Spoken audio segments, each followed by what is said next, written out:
Hello, everyone. Welcome to week 7 of English 1102. Very exciting. Y'all are wrapping up, finishing your first draft. No, your final drafts of Essay 1. That's great. I'm looking forward to grading them and reading them. Let's see. What's exciting about this week is that since you just spent a large chunk of time, as I hope, writing essay 1. Now you have a week where you don't actually have to turn in any work. This week 7 is going to be all reading and viewing, as you'll see in a moment when I go over what you're doing this week. But there is no written assignments to turn in. And that's because it's going to take me 2 weeks to grade these essays. It takes about, I might get it done in less than 2 weeks, but probably not. Okay. For me to actually go through every single essay and to mark up the errors and to give you a score and give you some feedback, that takes a while. Okay. I will, as I'm grading the essays, I don't post the grades until all of them are completed. Okay. So I will be looking through your essay. I will be highlighting errors and making commentary. Every single essay I grade has commentary. Every single essay I grade has a reason for the grade that you received. We are on a new platform. We're on a new program, and I don't know how it works. I mean, I see my screen and I grade stuff, but I don't know what it's like for you. Okay. So if when I post grades and you get a grade for your essay,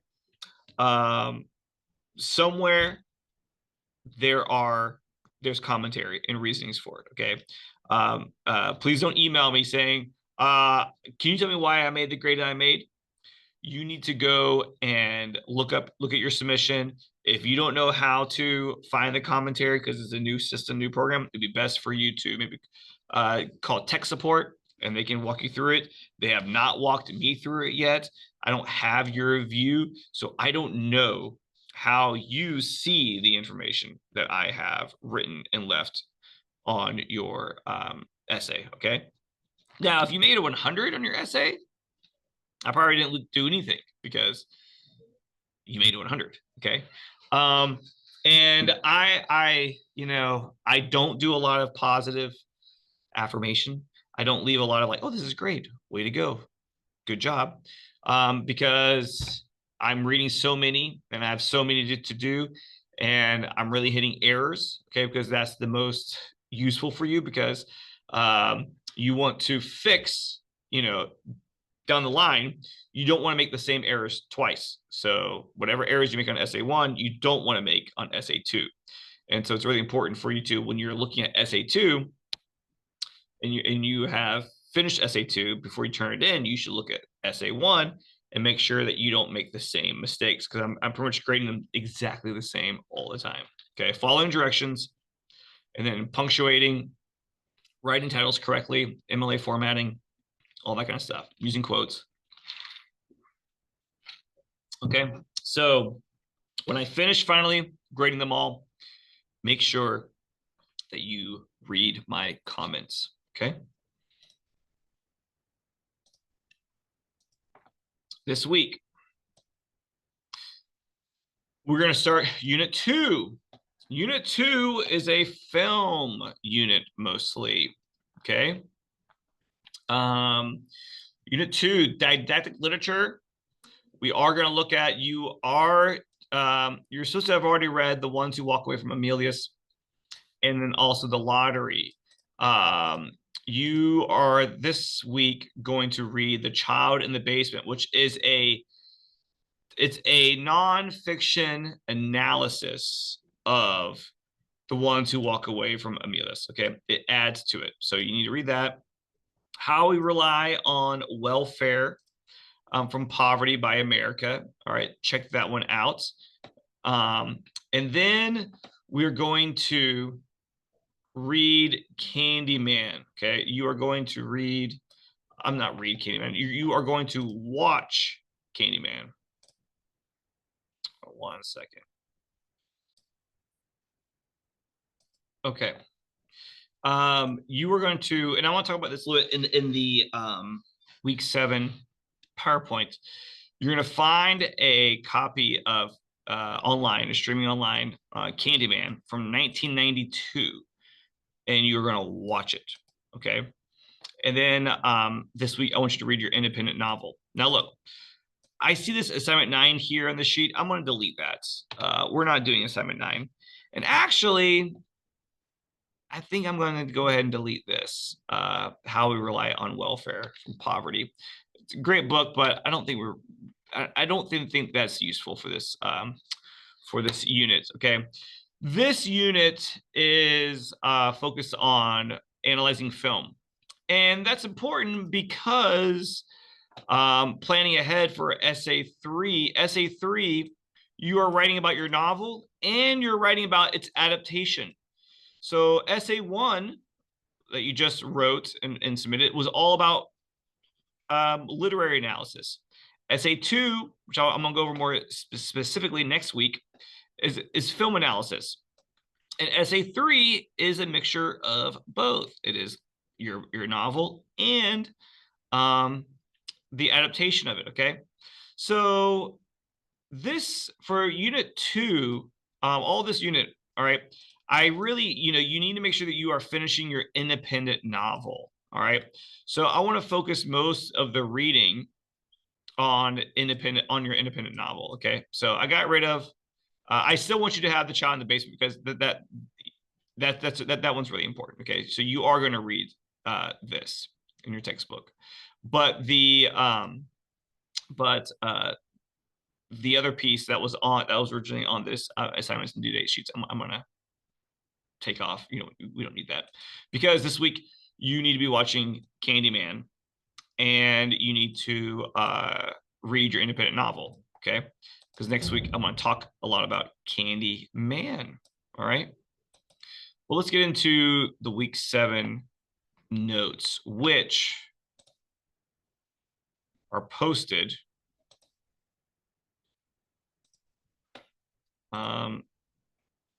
here. Lessons. Let's see, week 7. It's our, yep, there we go. There's our PDF. Okay. All right.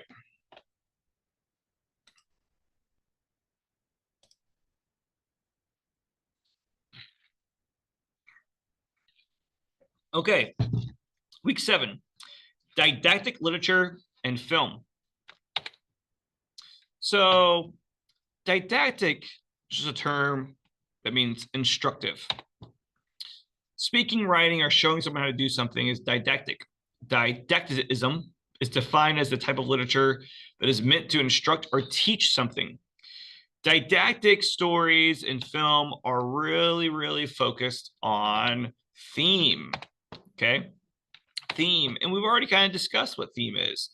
Literary theme is the main idea or underlying meaning a writer explores in a novel, short story, or other literary work. Okay. And so for a lot of pieces, theme is like the centerpiece of what's being, the art that's being created. Okay. And so theme is really important for a lot of artists. And I think it's really important for a lot of readers and viewers. I thrive on theme. I always want to, when I look at a film or when I read a novel, try to figure out what can I learn from this? How can this help me understand people better? Maybe not everyone, but like certain types of people in my life. So theme in film and TV. All right. Film is great. Film employs the compositional elements of most of the arts. Okay. Like the novel, film expands or compresses time and space, traveling back and forth freely, telling these complex stories. The Notebook, yeah. 2 characters playing the same person, 2 actors playing the same character, okay? The old man and the young man playing the same person. Like theater, film communicates visually with action and gesture, and then verbally with dialogue. And like sculpture, film manipulates three-dimensional space. So like with film, seeing the characters in a certain way and presenting certain images is like really, really important. In The Crucible, John Proctor. John Proctor is supposed to look like Jesus Christ because he's a Christ figure. And so like art can create these juxtapositions. Film also creates these juxtapositions through the way that we visually see it. And there's a film communicates visually, action and gesture. There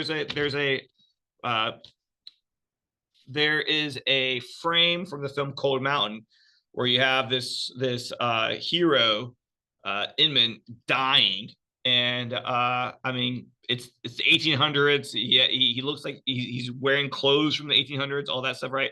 But when he's dying, you have this overhead shot, and he's laying on the ground with his arms outstretched, blood coming from his side, and he has long hair and a beard, and he's supposed to be Jesus also. And it's the same kind of image of him being this sacrificial character. And so film is able to capture these very like artistic shots, sometimes with dialogue and sometimes just like with art, with sculpture or painting, just an image. And then, of course, like poetry, film communicates through imagery, metaphor, and symbol, whether that is specific or not. This is a TV show, Sons of Anarchy, and this character, she symbolizes death. She is death. Whenever she's around, there is going to be some death nearby. Death wears a robe. She has this blanket. Okay, she's both is a symbol for death, and she has the imagery of death. So film, it can be, sometimes film can be, simple and basic, like the Fast and the Furious films. All right. Then other times film can be greatly very artistic, more so than a novel can be because of its imagery. But of course, sometimes novels are seen as the most artistic because you can use, you have a narrator to describe things. So all right, so theme and focus. So theme refers to the unifying central concept of the film, the special focus that unifies the work, okay? What the movie is about will determine how it will be cast, how it will look, how it will be edited, how it will be musically scored, how it will be mixed, how the titles will look, and with a good studio, how it will be released. What it's about will determine how it is to be made, okay? And that's, the theme determines all those things. We talk about sound, just the way the soundtrack to the film itself really communicates theme as well. Now, remember, thematic topics are not themes. Films can have thematic topics, and then they also have themes. A thematic topic, subjects a film discusses that then can develop into themes. The theme, though, is a statement or insight about life that can be expressed in a complete and direct statement. So thematic topics can be similar to viewers, but the themes interpreted can be very different. So the topics are the same. Viewers are like, oh yeah, clearly the show is about relationships. This film is about war. But the way that you interpret those, each person can interpret it differently, though. So thematic topics can be the same, but themes can differ. For example, Titanic. Wonderful. So good. So good. All right. I think no one would argue that the thematic topic isn't love. I mean, come on. Okay. But the way we interpret it, though, can be different, though. Theme one person can interpret this about being how love can conquer incredible obstacles like class divides, disapproving family members, and disaster. The experience of love sparks transformation in the film's characters. Rose awakens in her understanding of the world's inequities and discovers her independence. Jack evolves from a charming and directionless wanderer to someone with a deep purpose, risking everything for the person he loves. So romantic. But you can also interpret it differently, though. This is like interpreting love, Jack's love for her. Here we have theme 2. Ultimately, love for oneself is the most important type of love. Rose is the true hero of the film because she loves herself the most. Cal loves money, but when he loses it all, it tells us how he shoots himself in the head after the stock market crash. Jack loves Rose, but he dies trying to save her. Rose is true to herself and is rewarded with a life worth living. When she's older, we see her in her house doing her pottery, and we see all these pictures of her like being like a riding a horse, I guess, doing like horseback like racing. And she has this family, and she's had this life, and so it's like she really put herself first, and she came out on top. Or everybody else was pursuing something else, and pursuing money, pursuing another person, pursuing class status, and those ultimately led to their demise. So we can see this as a romantic, love, or we can see it as in, no, really, this is about the importance of selfish love. The Matrix. This movie. So this is a good example of paradoxical themes or opposing messages. What is it really about? Is it promoting this or this? Are we going to find ourselves connected more to this or more connected to this other message? Theme 1. This film can support the idea that being informed and understanding a situation is more beneficial than being unaware, even if it might sometimes be uncomfortable to know the truth. Okay. They choose to take the pill. He chooses to know reality, that you're in this terrible dystopic world where robots are controlling everything, and there's no sun because of nuclear, and you're in nuclear winter. But that's cool because that's better than being in a fake world, right? Or some people can say, no, really, this film makes me realize that reality is just perception in a meaningless world. So it's better to live in what seems real than to live in misery. Theme 1, it pushes the idea that it's better to be hurt by the truth than comforted by a lie. And theme 2 is like, no, ignorance is bliss. Like this, well, there's 2 bald guys. Okay, this guy, I don't blame him being like, look, if it's between me perceiving a world that isn't really real, but when I look around, I see this world and I eat steak and it tastes like steak and I'm happy, or being in the real world and eating cold oatmeal and living in a nuclear winter, no thanks, not for me. Okay. And so of course, theme 1 is the intended theme, but theme 2 is the unintended theme that is still kind of teaches as well. There's a book called Paradise Lost, which is supposed to be about the creation of mankind, and about how Satan rebelled against God. It was written by John Milton, and John Milton was this devout Christian, and he wanted to write this epic poem, kind of like the Odyssey, but for Christians.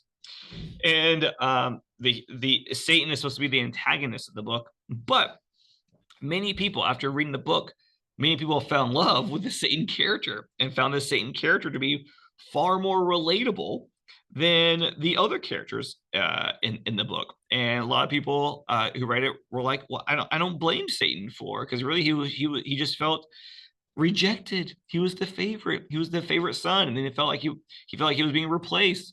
So that's why he rebelled, because he had such love for God. So, which was not what John Milton wanted. He did not want people to sympathize with Satan. And so, but you can't control it. You can control that if certain stories resonate and send out different messages to different people. But to me, the best films do that. Okay, they do that. All right, what I want you to do next is this. I want you to just pause this, and I want you to go to week 7, and this is America. music video. You click this link and it takes you to YouTube. I can't show this. I've shown it before in my recordings, and when I've uploaded it to YouTube, YouTube said I could not post my lecture because I had copyrighted content in my lecture. Okay. So I need you to pause this, go to This Is America music video and watch it, because then we're going to break it down. Okay. And discuss it. So go ahead and hit pause. I will watch it as well. And then you can come back here and we will talk about it. All right. Okay. Pausing now. Okay. Wasn't that great? Did you love it? Fantastic. I'm sure you all probably have seen this video already before. I should really update this. People will probably just not really find this all that interesting anymore. It's been around for like 5 years. I really should do the halftime show now with Kendrick Lamar. I need to update this, but I just love this music video. And now that certain world events are occurring, is kind of, I think, relevant again. But I think it's a great video. I think it's such an artistic piece. The words, but then also just the entire, all the images, all the dancing, everything that Childish Gambino, Danny Glover is doing is really intentional. Okay, we're going to talk about some of it, not all of it. There's a lot of analysis online. Some of you might have already read it yourselves. Okay, so I'm just going to hit some of the things that are happening in this music video and interpreting it like we would if it was a book or a poem. Okay, so we should find a symbol, find symbols and identify them. And so here, we have the black narrator. We have the black narrator. In this scene, we have him shooting another black person in the head. Okay. And so then we try to figure out, well, what does this character represent? What is this figurative Childish Gambino person supposed to be? And so then we can look at history and realize that he is actually impersonating Jim Crow. The pose Gambino makes mimics the racist cartoon of the character Jim Crow that became the name of the racist segregation laws in America. All right. Jim Crow was not a black character created by black people to celebrate black people. It was a black character created by a white person to make fun of black people. It is a racist caricature of black people. So the Gambino narrator who sings, in the video, he is the embodiment of racism. He represents racism, and racism kills black people. So in this scene, he is being the racist caricature of black people. He is racism personified, and racism is the death of black people. This is not a black person killing a black person. All right, this is a racist idea of black people killing actual black people. So the characters are literally impacted by this symbol, black people. Okay, Gambino is imitating systemic racism and the deadly impacts it has had on people of color. So if I was writing an essay on this music video, I write one whole paragraph just about the Jim Crow character and what that symbolizes. I could also talk about the cars in the music video. Using the dissection of the symbol, the characters, and the effect on the characters, determine a theme that the author is constructing. So viewers drew connections to the black men routinely killed by police during traffic stops, including Philando Castile in Minnesota in 2016. Do a lot of those cars have their driver's side doors open and hazards on because they're symbolic of cars of all the people who pulled over and killed by the police? All right, notice door is open. That door is open. Okay. Others found economic symbolism within the sea of beat up cars. The mostly parked vacant cars, and this is America, reference to the stalled socioeconomic and political mobility of Black people in America. Yep, they stalled in the early 90s. Black wealth has plateaued since then, and it has not been growing at nearly at the same rate as white wealth. So you could also how the cars represent that as well. All right.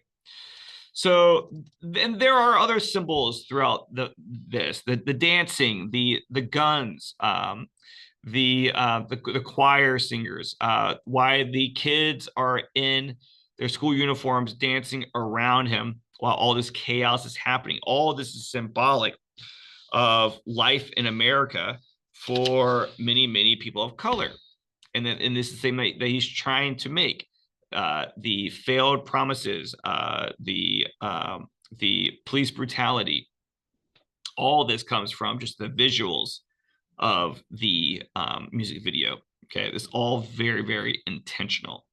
So you have, the song, which is enjoyable just in general, the beat, the rhythm, all that kind of stuff, right? But then you also have this depth of meaning.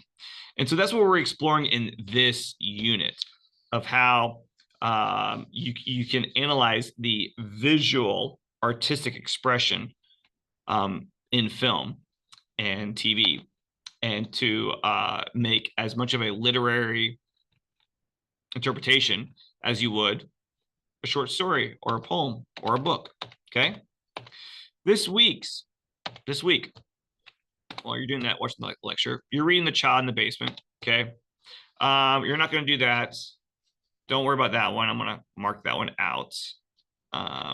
But in assignment 9, let's just go ahead and fix that right now. I'm not having you do assignment 9 because I want you to focus. I don't want to grade another assignment. I'm grading all your essays. And I think that you have enough on your plate to do. So I do want you to read this, The Child in the Basement. All right. And then I want you to watch Candyman 1992. Next week, we're going to be dissecting the film. And if you didn't watch the film, then you won't have any real concept of what I'm doing. And that's also important because you will be watching a film for essay 2 and analyzing it deeply and deconstructing it, and writing a paper on it. So I'm going to be imitating that next week. All right. Weeks for papers 2 and 3 are going to go much faster than essay 1. Essay 1's all the foundations. So we took a real long time to get to it. Now we are moving faster. Okay. So I want you to watch Candyman, the 1992 version. Okay. Because that's the one that I'll be talking about in my lecture. And if you haven't watched it, the lecture won't make quite as much sense. You should also be reading your independent novel. You need to finish. So your independent novel needs to be finished before we begin essay 3. So in just a few weeks, it needs to be wrapped up and done. So if you have not finished reading it yet, you really need to. Okay. All right. This is a pretty short lecture. And this is going to be, I hope for you, a more relaxing, easy week where you can sit back. And I know for a fact, Peacock, if you just do Candyman 1992 streaming, I know Peacock is, you can watch it on Peacock, which I think that you can watch. I think you can get a free membership and then cancel it and watch it. You can also rent it online. All right. But you definitely need to watch it. All right. Okay. I'm going to be knee deep in your essays, grading them. Let me know if you have any questions. See you later. Goodbye.